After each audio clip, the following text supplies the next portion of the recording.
যেমন ওনাকে দেখলে বুঝবে না কেউ ইঞ্জিনিয়ার ছিল, বাংলাদেশ বিমানের ফ্লাইট ইঞ্জিনিয়ার ছিল, কেউ বুঝবে না, মনে করবে হুজুর।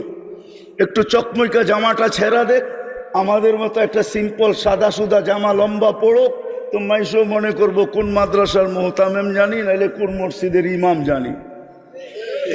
তা আমার এক বন্ধু আছে পরিচিত পাইলট, যখন প্রথম পরিচয় হয় ওর সাথে মক্কায় পরিচয় হয়েছে আমার, উমরা করতে যায়, তোয়াফ করতে সাই যখন করতেছিলাম তো পরিচয় হয়েছে। তো আমি জিজ্ঞেস করলাম, তুমি এত বড় এয়ারলাইন্সের পাইলট, তুমি এরকম হুজুর হইলে কি করে?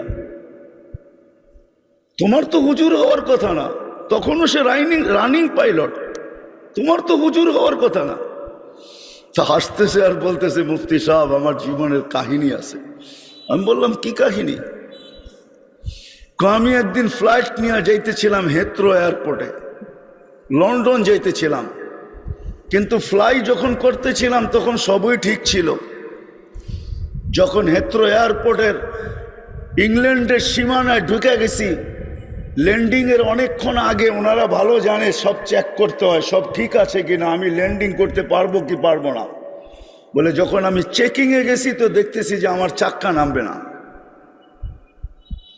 তো আমি টাওয়ারের সাথে যোগাযোগ করছি যে আমার সিস্টেম তো বলে আমার চাক্কা নামবে না,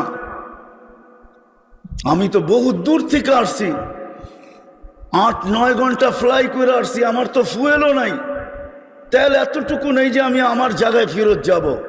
হয়তো বিমান ক্রাশ হবে, নাইলে যেই সিস্টেমে ল্যান্ডিং ওই সিস্টেম আমাকে ল্যান্ডিং করতে হবে। বলে পুরা হেথ্রো এয়ারপোর্টের ভিতরে ইংল্যান্ডে শোরগোল শুরু হয়ে গেছে যে এই ফ্লাইট নামবে কি করে। কিন্তু ওনারা ভালো জানে এরকম পরিস্থিতিতে ফ্লাইট কিভাবে নামে, সিস্টেম আছে দুনিয়াতে, তোরা সমস্ত ব্যবস্থা রেডি করছে। কিন্তু ওই পাইলট বলতেছিল, শোনো, হঠাৎ আমার একটা কথা মনে উঠছে যে আমি একদিন লন্ডনেই ডিউসবারি মার্কাজে, ইঞ্জিনিয়ার সব চিনেন, ডিউসবারি মার্কাজে বয়ান শুনতেছিলাম যে আল্লাহ সব পারে, আল্লাহ আল্লাহ আল্লাহ সব পারে।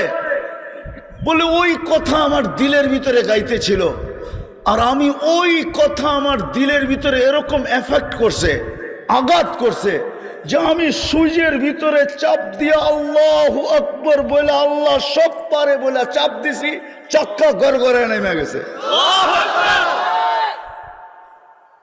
আমি ল্যান্ড করছি, চাক্কা নেমে গেছে,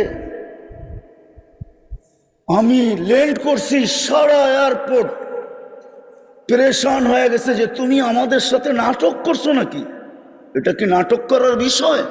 তুমি তো চাক্কা দিয়ে ল্যান্ড করলা, আগে বললা তোমার চাক্কা নামবে না, কেন সব ফ্লাইট বন্ধ, সব ফ্লাইটকে অন্য অন্য এয়ারপোর্টে পুরাটাকে খালি করতে হয়। বলে তারপরে ইঞ্জিনিয়াররা আসছে, আমি বলছি যে তুমি চেক করে দেখো। ইঞ্জিনিয়াররা আইসা ওই দেশের চেক করছে, দেখা ওদের মাথায় হাত দিয়া বসা পড়ছে যে তোমার চাক্কা নামলো তো নামলো কি করে, তোমার তো সিস্টেম লস। বলে দ্বিতীয়বার আমার মন থেকে না, মন থেকে এবং মুখ থেকে চিৎকার দিয়া বাহির হয়েছে, আমার আল্লাহ সব পারে। বলে বাহির হয়েছি, চাবিটা দিছি আর বলছি আমি চললাম, 4 মাস লাগাবো তারপরে ফিরবো, এর আগে ফিরবো না। ইচ্ছা চাকরিতে রাখো না হয় না রাখো। আছি তো মেরে দোস্ত, সত্য এটি, যদিও অবস্থান আমাদেরকে স্রোতে ভাসায়া দিতেছে, থাকবো না একদিন, ছিলাম না আছি একদিন থাকবো না, মৃত্যু আসতে দেরি। অবস্থান বোঝেন তো, পজিশন বোঝেন তো, অবস্থান আর পজিশনের তাজমহল মাটিতে মিশতে দেরি হবে না।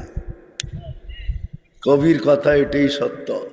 যদিও সারাদিন নিশায় থাকি, তুঝে दुनिया के रहूं सबसे आला, हो जीनत निराली हो फैशन निराला, यूं ही जिया करता है क्या मरने वाला, तुझे हुस्न जाहिर ने धोखे में डाला, जगह जी लगाने का दुनिया नहीं है, ये इबरत की जा है तमाशा नहीं है।